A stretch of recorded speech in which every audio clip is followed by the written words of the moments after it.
소름 돋는 최근 동아시아 고대인의 DNA 분석 결과. 그렇다면 과연 동아시아 고대인의 DNA 분석 결과는 고고학 연구 결과와 일치할까요? 최근 발표된 동아시아 고대인들의 DNA 분석 결과는 굉장히 흥미롭습니다. 2011년 중국 지린대학교의 연구진은 하가점 하층문화의 유적인 대전자 유적에서 발굴된 고대인 유해 14구의 DNA를 분석했습니다. 분석 결과 하가점 하층문화는 북아시아에서 온 고대인과 중원에서 온 고대인이 함께 있었으며 3500년 전 기후가 악화되었을 때 중원으로 이동하였다는 사실을 밝혀냈습니다. 이는 하가점 하층문화의 고대인들이 남쪽으로 이동하여 상나라를 세운 세력 중 하나가 되었다는 고고학 발굴 결과와도 일치합니다. 연구진은 3500년 전 요서 지역을 떠난 하가점 하층문화의 고대인들과 현재 요서에 사는 현대인이 거의 유전적 차이가 없다는 분석 결과를 얻었는데, 이를 통해 상나라 후손들이 다시 요서 지역으로 돌아왔을 것으로 추정합니다. 2021년엔 막스플랑크 인류사 과학연구소, 한국동아대학교, 중국 북경대학교, 일본 가고시마대학 등으로 이루어진 국제연구진이 동아시아 고대인의 DNA를 좀 더 상세하게 분석한 결과를 발표하였습니다.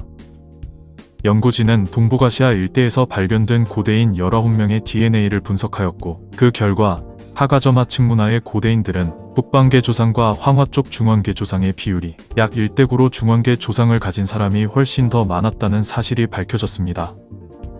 하지만 기후변화로 하가점 하층인이 요서 지역을 떠나고 북방 유목민족이 다시 내려왔을 때인 3500년 전의 요서 지역 고대인은 북방계 조상과 황화 쪽 중원계 조상의 비율이 약 7대3으로 다시 북방계 조상의 비율이 늘어나게 됩니다.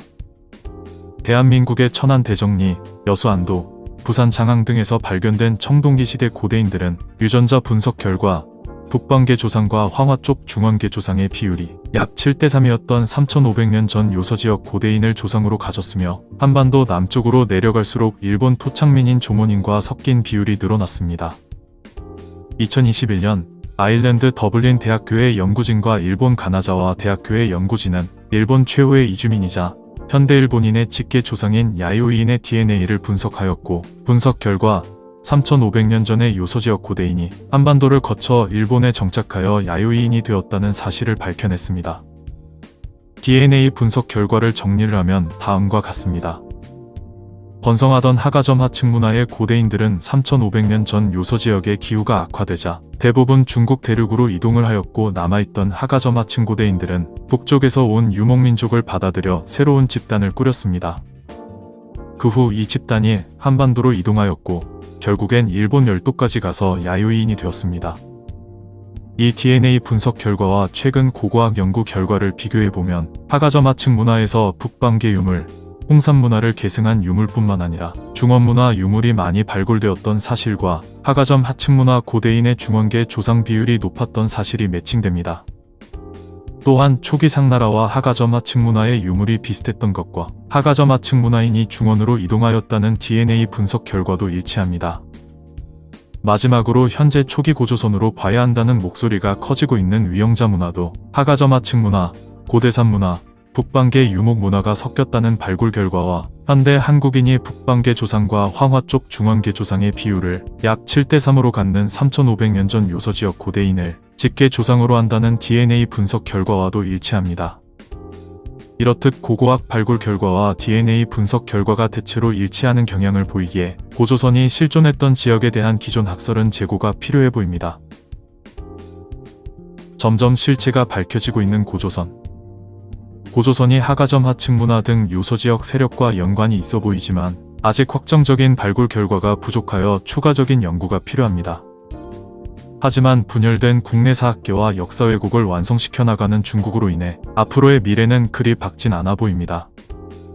과거부터 주류 사학계는 한민족이 요동을 넘어선 적이 없고 고조선의 중심지는 쭉 한반도 북부였다고 주장했었습니다. 일부 비주류 사학계 학자들이 고조선이 요서 지역에서 나타났다고 주장을 했었으나 논문 표절 파동과 친북 논란 때문에 비주류 사학계의 고조선 요서 중심설은 거의 사장이 되었고, 고고학적으로 검증되지 않은 환단고기를 맹신하는 유사 역사학자들이 비주류 사학계의 주장을 교묘히 인용하면서 고조선이 요서에 있었다고 말하는 것은 거의 금기시되어 왔습니다. 이렇게 국내 사학계가 분열되어 있는 동안 중국은 역사 공정의 방향을 바꿨습니다. 그동안 중국은 현재 중국의 영토인 만주 일대에 존재했던 고구려를 자국의 역사로 만들려는 것을 우선으로 역사 왜곡 정책을 펼쳐나갔습니다. 하지만 고구려 또한 중국의 역사라고 우기자니 당나라 이전의 중국 국가들이 통일왕조가 아닌 꼴이 되고 자치 집단으로 인정하자니 현재 티베트 상황과 맞물리는 딜레마에 빠지게 되면서 아예 한민족의 원료가 되는 고조선을 타겟으로 역사 정책을 변경하였습니다. 중국 정부는 홍산 문명과 이를 계승한 하가저 마층 문화까지 중원 문화에 종속된 한족의 문화권이라고 주장하며 고조선 또한 한족의 문화인 홍산, 하가저 마층 문화에서 유래했기에 고조선 유민들이 토착 세력과 세운, 신라, 백제, 고구려 또한 한족의 나라라는 말도 안 되는 역사 왜곡을 착실하게 진행 중입니다.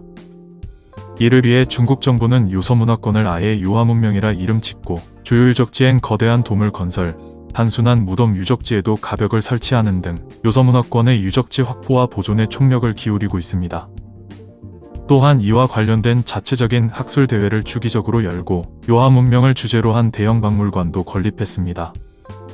반면 우리나라는 분명히 고조선 중심지에 대한 기류가 미묘하게 변화하고 있긴 하지만 아직까지 주류 사학계의 고조선 한반도 북부 중심 요동 한계설이 유력하고 전에도 영상으로 언급했던 남한 최대 고조선 유적지인 중도 유적지를 파괴하고 레고랜드를 건설하였습니다. 참고로 춘천 중도 유적지에선 발굴 조사를 단 4년만 허락받아 진행했음에도 8025점의 유물, 3000여 구 이상의 유골, 170여 개의 무덤, 1200여 개의 주거지가 발견되었습니다. 이러한 한국과 중국의 상반된 태도가 앞으로 기록될 역사에 어떤 영향을 끼칠지 우려가 됩니다.